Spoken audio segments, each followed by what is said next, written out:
नमस्कार साथियों, मैं डाइट विदिशा से राकेश बरसिंहा, आपका मित्र, आपका साथी। मुझे विगत दिनों आप लोगों के बहुत सारे प्रयास व्हाट्सएप पर देखने को मिले।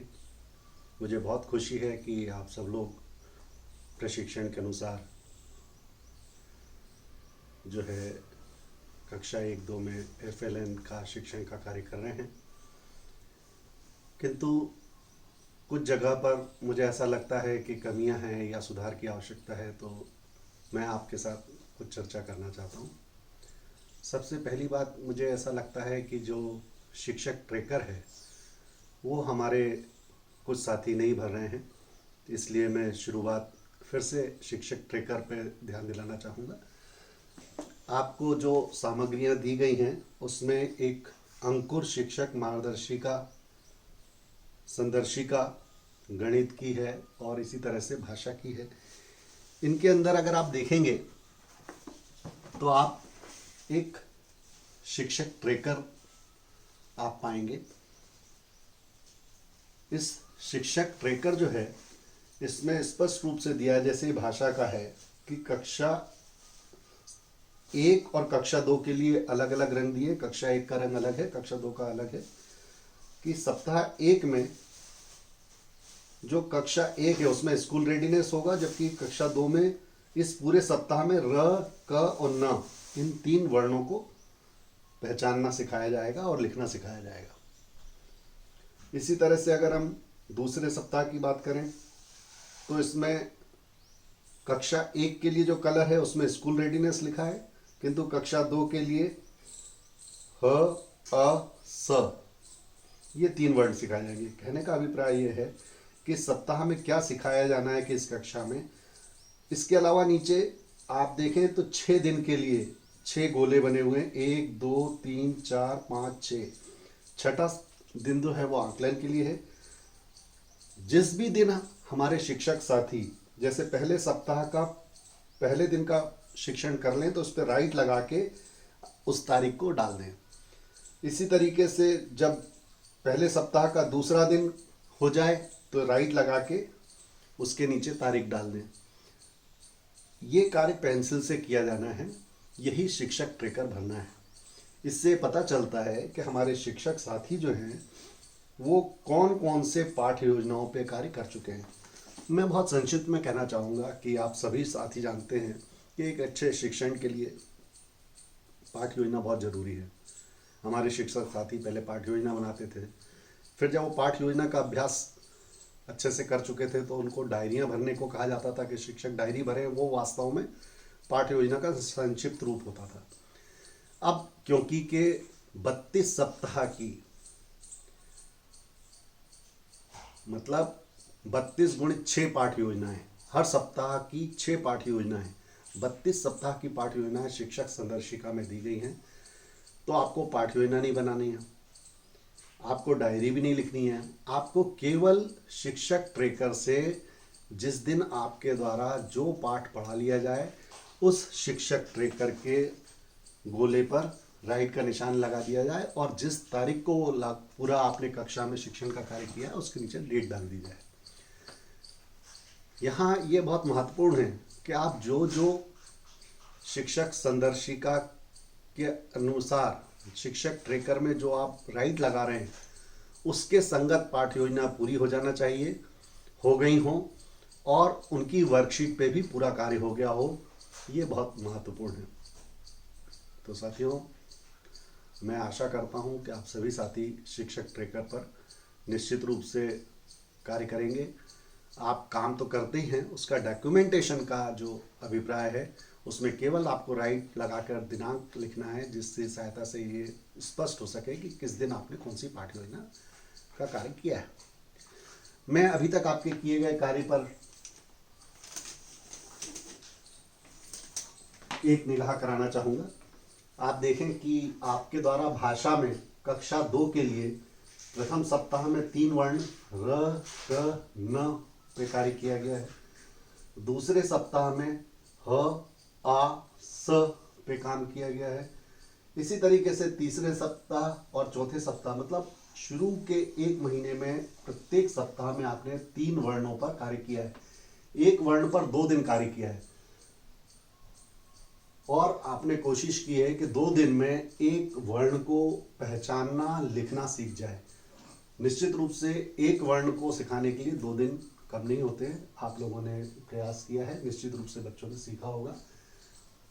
इसी तरह से 2 दिन क वर्ण के लिए मिले हैं, 2 दिन न वर्ण के लिए मिले हैं।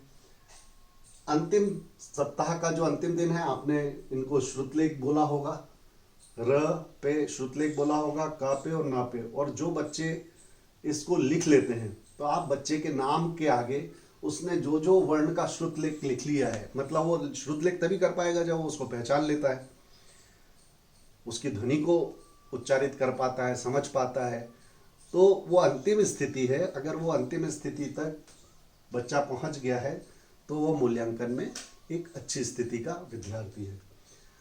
तो आप साप्ताहिक मूल्यांकन जो आपको डॉक्यूमेंटेशन करना चाहिए, उसमें छात्रों का नाम लिख लें और उसके आगे जो जो वर्ण वो सीख, मान लीजिए कि मैं चौथे सप्ताह का साप्ताहिक मूल्यांकन करूं तो मुझे कितने वर्ण बोलना चाहिए श्रुतलेख में?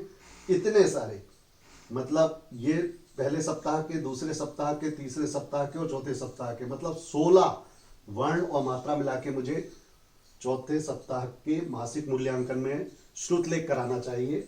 और वो जो जो वर्ण सीख चुका है, जो जो वो सीख जाए, उसके नाम के आगे लिखते जाएं। तो इस तरीके से बच्चे के नाम के आगे उसकी सूची बढ़ती चली जाएगी कि वह कितने वर्ण और कितनी मात्रा सीख रहा है।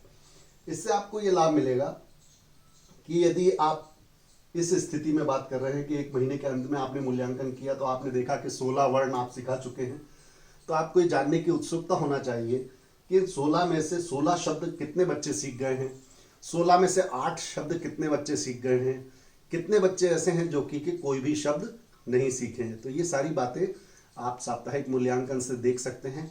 और जो बच्चे इनमें पिछड़ गए हैं उनको आप रेमेडियल के लिए प्रयास कर सकते हैं, उनकी कोशिश जारी करी जा सकती है। जैसे दूसरे सप्ताह की बात करें, दूसरे महीने की बात करें, मतलब ये 4 सप्ताह के बाद में 5वें सप्ताह की बात करूं तो पहले सप्ताह, पहले माह जो है जिसमें 4 सप्ताह हैं, उस समय में कक्षा 1 में रेडीनेस का काम हो रहा है। और 5वें सप्ताह से जैसे यहाँ पर वर्ण सिखाए जा रहे हैं, 5वें सप्ताह में कक्षा 2 में 4 वर्ण सिखाए जा रहे हैं, 6ठे सप्ताह में भी 4 वर्ण सिखाए जा रहे हैं, 7वें में 4 वर्ण या मात्राएं, और इसी तरीके से लगातार। कक्षा 1 में 5वें सप्ताह में 2 वर्ण सिखाए जाना है, 6ठे सप्ताह में फिर 2 स्वर, फिर 3 स्वर। तो इस तरीके से ये 5वें सप्ताह से कक्षा 1 में आपने स्वर सिखाना शुरू किया है। तो मैं सोचता हूं कि आपको ये पूरी जो आपने पिछले दिनों कोशिश की है उसकी समरी आपको याद होगी। और इसके लिए आप लोग जो गतिविधियां कर रहे हैं उसमें मेरा एक विशेष आग्रह है आपसे कि अभी आप जो काम कर रहे हैं उसमें एक समस्या ये है, देखने को मिलती है कि आप जब बच्चों को कोई चीज सिखाते हैं तो वो, जैसे ये कार्ड है, तो ये कार्ड हॉरिजेंटल, पृथ्वी के स्थिति में जमीन पर रख के कार्य कराए जाते हैं। तो ये टीएलएम की तरह तो काम करते हैं, बच्चों के बीच में ग्रुप में काम करने के लिए तो काम करते हैं, किंतु अगर शिक्षक इससे डिमॉन्स्ट्रेशन करना चाहे, उससे पढ़ाना चाहे, तो उसको ज़रूरत होती है इसको ऊर्ध्वाधार करने की, वर्टिकल फॉर्म में लाने की। तो इसलिए पॉकेट बोर्ड बहुत ज़रूरी है। मुझे ऐसा लगता है कि अगर ये पॉकेट बोर्ड ना होता तो मैं इन कार्डों को आपके सामने ऐसा नहीं रख सकता था, अपने हाथ को फ्री नहीं रख सकता था। बोर्ड पे बार बार लिखने से इनको फिर मिटाना पड़ता है। अगर आप बोर्ड के साइड में पॉकेट बोर्ड लगा देते हैं, वहाँ कार्ड लगा लेते हैं, तो आपको बार बार लिखना नहीं पड़ेगा और इन पे कार्य करना आसान जाएगा।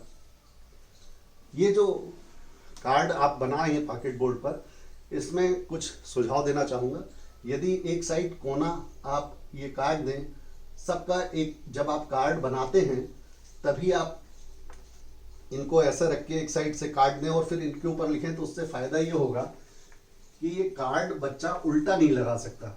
अब उसे मालूम है कि ये उसको राइट हैंड साइड रखना है, दाएं हाथ की तरफ रखना है, तो ये सही कार्ड हो गया हिंदी के लिए। ठीक है, अब इन कार्डों को मैं कभी भी नीचे निकल जाएं तो इनको वापस उसी क्रम में कैसे जमा सकता हूं, इसके लिए मैंने यहां पर इनके पीछे गिनती लिख ली है, 1 2 3, इसके बाद यहां पर 4। तो ये जो एक तो अंक कार्ड के रूप में भी मुझे पढ़ाने में मदद मिलेगी, और दूसरी बात ये कि इसका मैनेजमेंट मुझे आसान हो जाएगा कि किस तरीके से मुझे अगर ये कार्ड नीचे रखे हो तो मुझे जमाने में मुश्किल से 1 मिनट लगेगा। तो मैंने इनके ऊपर गिनतियां लिख ली है। गिनती लिखते समय मैंने ये वाले के पीछे, जैसे ये है 8वां कार्ड, अब इसके पीछे मुझे गिनती लिखना कठिन थी तो मैंने यहाँ नीचे 8-9 लिख लिया है, मतलब ये 8वें और 9वें कार्ड के बीच का कार्ड है। इसी के साथ साथ मैंने ये जो पहले सप्ताह के कार्ड बनाए हैं उन पे एक रंग का उपयोग किया है, दूसरे सप्ताह के जो कार्ड हैं उन पे दूसरे रंग का उपयोग किया है, तीसरे सप्ताह के लिए अलग रंग का उपयोग किया है। तो मुझे जब 1 2 3 के बाद मुझे ब्रेक कहाँ करना है मुझे समझ में आ जाता है कि वो रंग के हिसाब से मुझे तोड़ते जाना है, तो मैं इनको बहुत आसानी से जमा लेता हूं। इसी तरीके से कक्षा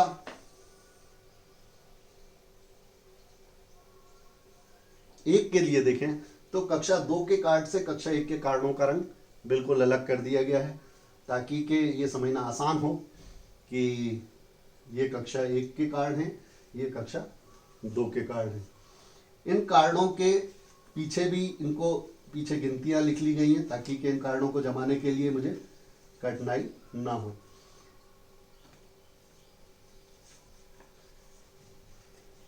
इन कार्डों में मेरे द्वारा अ के नीचे अनार, अमरूद, अनानास, अनाज, अखरोट, अदरक, अचार, ऐसे बहुत सारे शब्द 30-40 शब्द लिखे हुए हैं पेंसिल से। ये मुझे इस तरीके से मदद करते हैं कि अगर मुझे अ के लिए प्रथम ध्वनि वाले बहुत सारे शब्द बोलना हो तो मैं इसका सहारा लेके बच्चों से इन शब्दों को बुलवा सकता हूँ। इससे बच्चे उस ध्वनि का प्रथम शब्द को पहचान पाएंगे।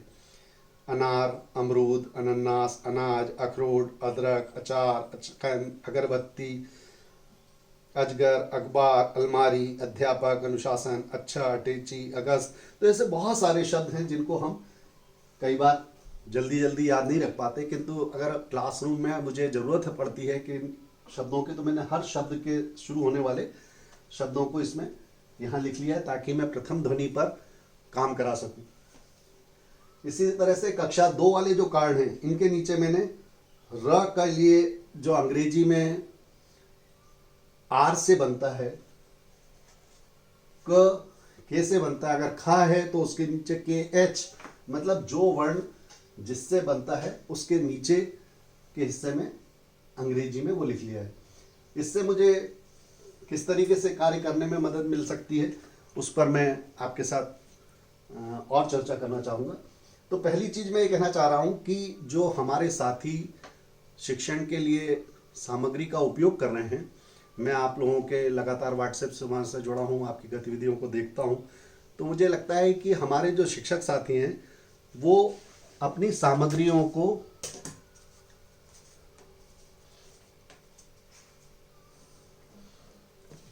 इस तरीके से यूज करते हैं जो कि के समूह में बैठ के तो बच्चे देख सकते हैं, किंतु अगर मुझे डिमॉन्स्ट्रेशन करना है तो मुझे इसको वर्टिकल करने की जरूरत है। तो किसी तरीके से ऐसे प्रयास करिए कि आपकी सामग्री हॉरिजेंटल भी हो सके और वर्टिकल भी हो सके। इसका लाभ ये मिलेगा कि ऐसे में समूह में कार्य कर सकेंगे और ऐसे में आप शिक्षण का कार्य कर सकेंगे। उदाहरण के लिए गणित में भी इसी तरीके से इससे कई बार परेशानियां भी होती है। उदाहरण के लिए यदि हमारे शिक्षक साथी इसको दिखाना चाहते हैं बच्चों को कि देखो ये 1 है, ये 2 है, ये 3 है, तो ये वास्तव में 3 है ही नहीं, ये तो तीसरा है। तो 3 तो तब है जबकि के तीनों को एक साथ दिखाया जाए। तो ये तभी संभव होगा जबकि कि हम इसको इस तरीके से कहें कि देखो भाई यहां पर ये मैंने 1 लगा दिया, ये 2 है, ये 3 है, ये 4 है। तो इस तरीके से ये अगर हमारी सामग्री हॉरिजेंटल भी रह सके और वर्टिकल भी रह सके तो हमारा जो टीचिंग का प्रोसेस है उसमें काम करने में सुविधा होगी और बच्चों को समझाना आसान होगा। यही कारण है कि हमारी सामग्री हॉरिजेंटल होने के कारण वह टीएलएम की तरह तो काम कर रही है किंतु सहायक सामग्री की तरह काम करने के लिए वर्टिकल जो करने की जरूरत है वो ना होने से वह हमारे शिक्षक साथी सहायक सामग्री के रूप में उपयोग नहीं कर पा रहे हैं। मैं ये बताना चाहूँगा सहायक सामग्री वो है जो कि के शिक्षक डिमॉन्स्ट्रेशन के लिए उपयोग करता है और टीएलएम वो है जो कि बच्चा सीखने के लिए अपनी खुद लर्निंग के लिए सामग्री का यूज़ करता है। तो यहाँ पर ये चीज़ को देखिए कि इसका ज़्यादा बेहतर टीएलएम का उपयोग तब हो सकता है जबकि कि वो आवश्यकता अनुसार डिमॉन्स्ट्रेशन के लिए भी यूज़ हो सके और लर्निंग के लिए हॉरिजेंटल भी हो सके। जैसे ये सामग्री है, किसी चीज को गिनने की बजाय ऐसे करने में अब ये फायदा है कि अब ये देखिए इसको मैंने ये 0 है 1 2 3 4 5 6 7 8 9 10 11। तो इस तरीके से सामग्री को हम चाहे तो हॉरिजेंटल यूज कर सके और चाहे तो वर्टिकल यूज कर सके, ये बहुत जरूरी है। दूसरी बात, कार्ड में मैंने एक और चीज देखी है कि उदाहरण के लिए ये कार्ड है, इसको देख के अगर बच्चा एप्पल बोलता है तो इसका मतलब यह कतई नहीं है कि वो इस ए को पढ़ पा रहा है। हो सकता है कि केवल वो इस चित्र को देख के एप्पल बोल रहा हो, ना कि इस आकृति को देख के। तो शुरुआत में हम इस आकृति और इस ए को साथ में रखते हैं और ए फॉर एप्पल पहचानने में मदद कराते हैं। किंतु अगर ये चित्र हटने के बाद केवल ए को बच्चा पहचान पाए तब वो ए पहचानना कहलाता है। यहां मैं इसलिए कह रहा हूं कि अगर र के साथ कमल का चित्र भी बना हो और हम कहें कि ये क्या लिखा है और वो बच्चा कह दे कि कमल क लिखा है, तो वो क पढ़ रहा है या कमल को देख के क बोल रहा है ये कहना मुश्किल होगा। इसलिए वर्ण को पहचानना तभी माना जाएगा जबकि कि उसके साथ कोई चित्र ना हो। खरगोश के साथ ख लिखा हुआ है तो वो ख पहचान रहा है या खरगोश को देख के ख बोल रहा है, कहना कठिन है। तो वर्णों की पहचान के लिए आप जब काम करते हैं उसमें कुछ कोशिश इंटीग्रेट फॉर्म में भी कर सकते हैं। उदाहरण के लिए आप बच्चों से पूछ सकते हैं कि मेरे बाएं हाथ में कौन सा कार्ड है, दाएं हाथ में कौन सा कार्ड है।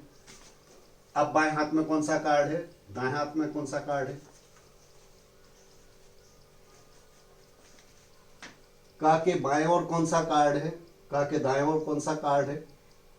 आ के बाएं ओर कौन सा कार्ड है, आ के दाएं ओर कौन सा कार्ड है। इस तरीके से बायां दायां, अगर ऊपर नीचे बताना है, ऊपर वर्ण कौन सा है, नीचे वर्ण कौन सा है। अब ऊपर वर्ण कौन सा है, नीचे वर्ण कौन सा है। अच्छा, ये पॉकेट बोर्ड सारे अगर हटा दिए जाएं और एक र अंदर इसमें लगा दिया जाए केवल इस पे, और एक ये रख के पूछा जाए तो ये पूछा जा सकता है कि पॉकेट बोर्ड के अंदर कौन सा कार्ड है, पॉकेट बोर्ड के बाहर कौन सा कार्ड है।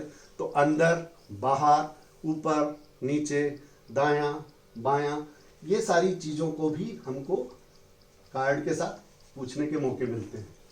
साथ ही साथ ये 1 card, 2 card, 3 card, 4 card, 5 card, 6 card, 7 card, 8 card, 9 card, 10 card, 11, 12, 13, 14, तो गिनने के भी अवसर मिल सकते हैं।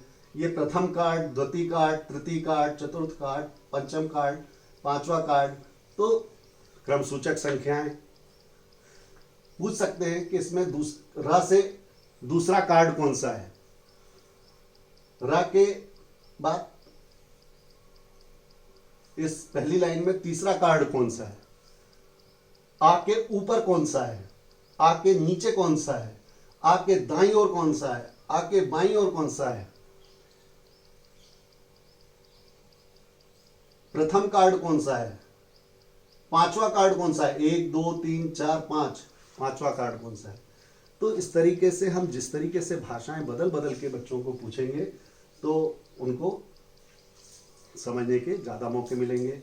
वह ऊपर नीचे दायां बायां, का के बाईं ओर कौन सा है, का के दाईं ओर कौन सा है, र और ना के बीच में कौन सा है, मध्य। क्योंकि कि जब हम गणित पढ़ाते हैं तो इसके बाद की संख्या, इसके पहले की संख्या, बीच की संख्या, है ना, ये सारी बातें जो हम आगे यूज करना चाहते हैं वो भाषा के साथ भी कर सकते हैं कि र और ना के बीच में कौन सा है, र के बाद कौन सा है, बाद वाला वर्ण, बाद वाला, पहले वाला। तो इस तरीके से इंटीग्रेट तरीके से हम जो है शिक्षण में बहुत सारे काम कर सकते हैं। तो मैं सोचता हूँ कि शिक्षक ट्रेकर को निश्चित रूप से आप भरेंगे, उसको पेंसिल से राइट लगाकर और जो है उसमें दिनांक डालेंगे। साप्ताहिक मूल्यांकन के लिए बच्चों के नाम लिखकर उनके द्वारा जो श्रुत लेखन तक जिन वर्णों को पहुंच जाएंगे बच्चे उनको लिखेंगे। आप एक ऐसे टीएलएम और कार्डों का उपयोग करेंगे, टीएलएम के रूप में कार्ड बहुत प्रभावशाली है, इनका उपयोग आप ज़्यादा से ज़्यादा करें। और अगर पॉकेट बोर्ड का सहारा लेके करेंगे तो आपको काम करने में बहुत मदद मिलेगी, बहुत सुविधा होगी। तो मैं चाहता हूं कि आप सभी लोग इस कार्डों के उपयोग के लिए बेहतर तरीके से इनका उपयोग करें। एक और प्रश्न हमारे शिक्षक साथी कहते हैं कि हमारे बच्चे जो है वो विद्यालय में अनियमित रहते हैं तो हमें पढ़ाने में बहुत दिक्कत होती है। मैं आपसे कहना चाहूँगा कि यदि मान लीजिए कि आप पहले देखिए कि र शब्द वर्ण जो है 2 दिन पढ़ाने मिला, अगर पहले रोज बच्चा नहीं आया दूसरे रोज आया तो भी उसको सीखने का मौका मिलता है। ये भी 2 दिन हमने पढ़ाया, अगर पहले रोज नहीं आया दूसरे रोज सीखने का मौका मिलता है। हर एक वर्ण को 2-2 दिन दिए। अगर हम ये माने कि बच्चे एक रोज नहीं आए तो भी उनको दूसरे रोज कवर करने का मौका मिलेगा। अंतिम दिन हम सारे चीजों को रिवाइज करके आकलन करते हैं तब भी मौका मिलता है। फिर जैसे मैं अगर मान लीजिए तीसरे सप्ताह के अंतिम समय में जब तीसरे सप्ताह में पढ़ा रहा हूं आ की मात्रा, तो मैं जितने वर्ण पढ़ा चुका हूं उन सबको दोहराने का मौका मिलता है मात्रा के साथ। र के साथ रा, क, ये क्या बन गया, का, ये क्या है, न, ये क्या बन गया, ना। मेरा कहने का अभिप्राय ये है जब आप आ की मात्रा दोहराएंगे तो इसके पहले के सारे वर्णों को पहचानना और इनके साथ मात्रा लगाएंगे तो निश्चित रूप से अगर कोई बच्चा किसी वर्ण के रोज अनुपस्थित था तो वो उसको कवर करने का मौका मिल जाएगा। यदि फिर आप एक ही मात्रा के साथ जब ये करेंगे तो पुराने वर्णों में ही मात्रा लगाएंगे, जो वर्ण आप अभी तक सिखा चुके हैं उनमें ये मात्रा लगाएंगे तो निश्चित रूप से बच्चों को ये सारे वर्णों को दोहराने का मौका मिलेगा। अगर कोई बच्चा किसी वर्ण के साथ में अनुपस्थित रहा तो भी इसी को स्पाइरल लर्निंग कहते हैं। बार बार हम वही चीजें दोहरा रहे हैं। ये मात्रा का जब उपयोग करेंगे तो फिर हम सारे वर्णों को यूज करेंगे, इस मात्रा के साथ हम फिर सारे वर्णों को यूज करेंगे। तो ये वर्ण क्यों नहीं पहचानेगा बच्चा जब इन वर्णों के साथ हम बार बार अलग अलग कार्ड, जब हम ये कह रहे हैं कि ये र के साथ ये री है, ये का के साथ ये की है, ना के साथ ये नी है, हा के साथ ये ही है, तो निश्चित रूप से हम सारे वर्णों को बार बार दोहरा रहे हैं हर मात्रा के साथ। तो साथियों मुझे ऐसा लगता है कि हमारी जो अटेंडेंस इरेगुलर रहती है उसको कवर करने के लिए जो स्पाइरल लर्निंग का कंसेप्ट है उसे हमें ज़्यादा यूज़ करने की आवश्यकता है। अगर हम इसका उपयोग करते हैं तो जो है बच्चे जो किसी कारण से अनुपस्थित हो गए किसी दिन, उनको हम वापस मात्राओं के साथ पुराने वर्णों को दोहरा सकते हैं। एक और बात मैं आपके साथ कहना चाहूंगा कि मैंने इस कार्ड में एक और कोशिश की है कि र के नीचे आर लिखा हुआ है, के नीचे क लिखा है। अब अगर मान लीजिए कि किसी बच्चे का नाम राकेश है तो वो र में आ की मात्रा लगाएगा रा, का में ए की मात्रा लगाएगा के, और एक कार्ड यहां पर श का जो है वो यूज करेगा। किसी कार्ड पे यहां पर श का कार्ड नहीं है, मान लीजिए कि मैंने ये कार्ड जिसके ऊपर श लिखा हुआ है यहां पर हाथ से लिख के लगा दिया। अब ये राकेश जो लिखा हुआ है ये बच्चे ने अपने नाम को सीखा, साथ ही साथ वो ये भी देख सकता है कि इसके अंदर र बनाने के लिए आर ए का यूज हुआ, का के लिए के ई का यूज हुआ, और श के लिए एस एच का नीचे लिखा हुआ है। तो इस तरीके से बच्चा अपने नाम को हिंदी में और अंग्रेजी में भी लिख सकेगा, और उसके नाम को हिंदी में कैसे लिखना चाहिए और शब्दों में कैसे लिखना चाहिए इसका अभ्यास कराने से जो है बच्चे को ये समझ में आएगा कि मेरा नाम कैसे हिंदी में लिखा जाएगा, कैसे इंग्लिश में लिखा जाएगा, और इस तरीके से हम जो है इसको और आगे की स्टेज में भी कार्डों को यूज कर सकते हैं।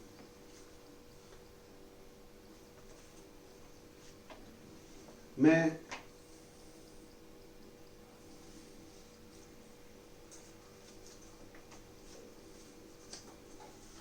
आपका ध्यान एक समस्या की ओर दिलाना चाहूँगा कि हमारे कुछ शिक्षक साथियों ने मुझसे ये कहा कि भाई हमें जो है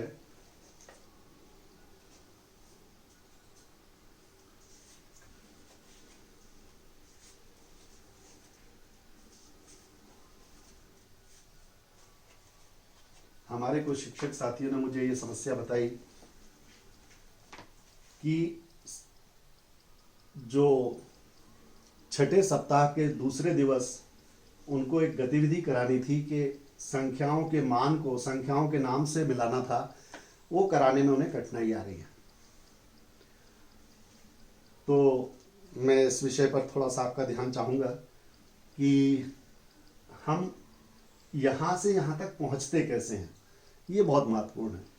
हम सबसे पहले